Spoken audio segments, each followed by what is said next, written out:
A manager in town named Wes Campbell. He manages the Newsboys. We've known him for a couple decades. You know, he's been around as long as Audio Adrenaline's been around, Newsboys, exactly. So he approached us and he was like, you know, I really think that Audio Adrenaline laid a great foundation. I have crazy ideas, but I loved Audio Adrenaline. I think that what they do is incredible. What they've done from a ministry standpoint, the hands and feet, just so legitimate. A lot of people talk about it or go and support other causes. They've actually done it, built it from the ground up. One day I just sat down with him, Mark. I said, Mark, just champion the brand, just father it. Let's find somebody else. He said, can that be done? I said, yes, it can. Trust me, we can do this. So we sort of started dreaming. But when Wes Campbell, who kind of instigated this whole kind of harebrained idea, and he's awesome. You know, he brought up Kevin, and then it really started to click for me that this could actually be something fantastic. You know, when they first came to me, I mean, it was actually, it was kind of a process.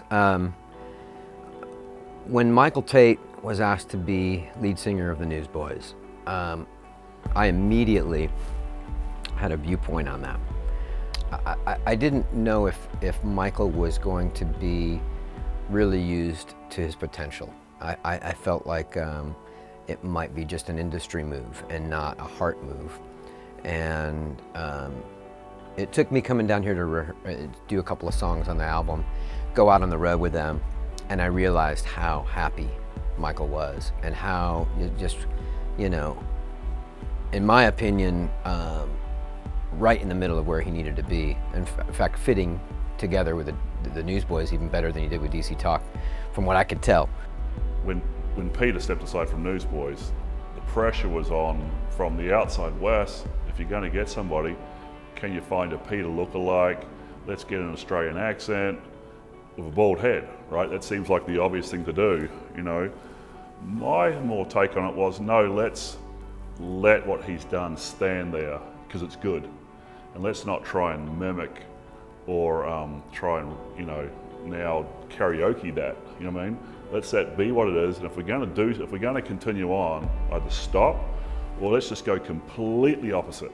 And you know, so what's the opposite of Peter? You know what I mean? Guy with lots of hair, black, big smile, and sings completely differently. You know what I mean? And then if that can make it, it'll stand on its own and its own art. And the same thing with audio. Can we get a guy that looks like Mark, has that grindy voice? You know what I mean? And then try and each out the career a bit further, or no, if the brand name's here, let's get Kevin, completely different, and see what we can, let's have some fun with this, you know, create new art.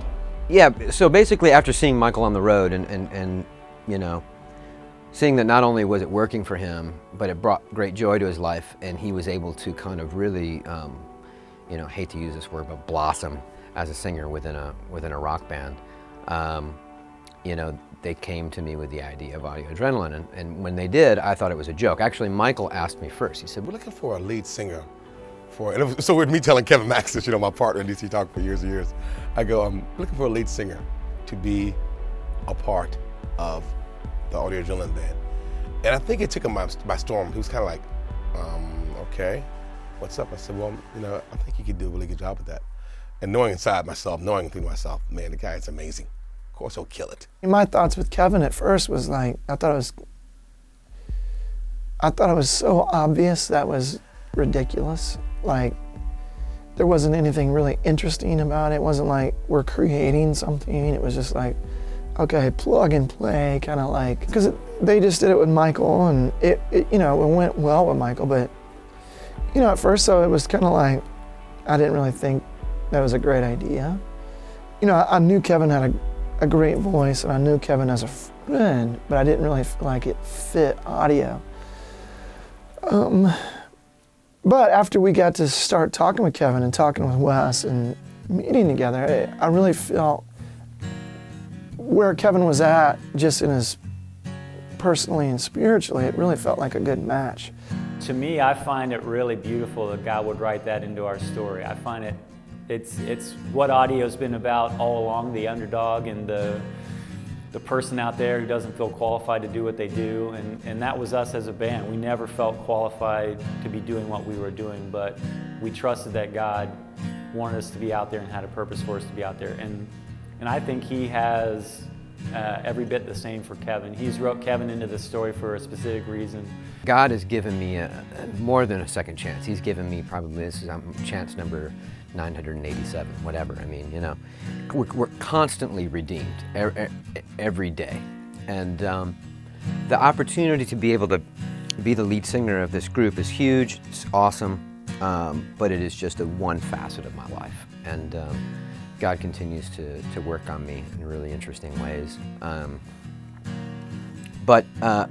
Yeah, I think that you know, this is a redemption story for me. Audio A has always kind of helped tell the story of the beat up, the broken down, the underdog. So when we got to hear Kevin's story and you know, his excitement level of like, hey, you know, I'd like to give this a shot, and here's where I am in life. You know, I've got these kids, and I haven't really been doing a lot of music. I'm writing a book, but this would be awesome. And I mean, you know, I did kind of go through my fat Jim Morrison stage where I sat at my house, gained 40 pounds, and wrote a novel, and grew my beard out, and basically realized throughout that time that, yeah, I was on a mission to do something which was create. But I went there out of, I think, a kind of a miserable situation. I knew that I had like a huge reputation as being kind of a rebel and all these kind of things within the Christian music industry, and I didn't want those guys to think that that's where I'm at right now, because I'm a completely different person now and take my faith very seriously. And my walk with Christ is, you know, the whole reason I'm here. Been beat up, been broken down, nowhere but up, face down on the ground. I'm in last place, every place at all, but the soul for this underdog. That's the way, we like it. Call me the underdog. Cowboy Up. Grow an afro.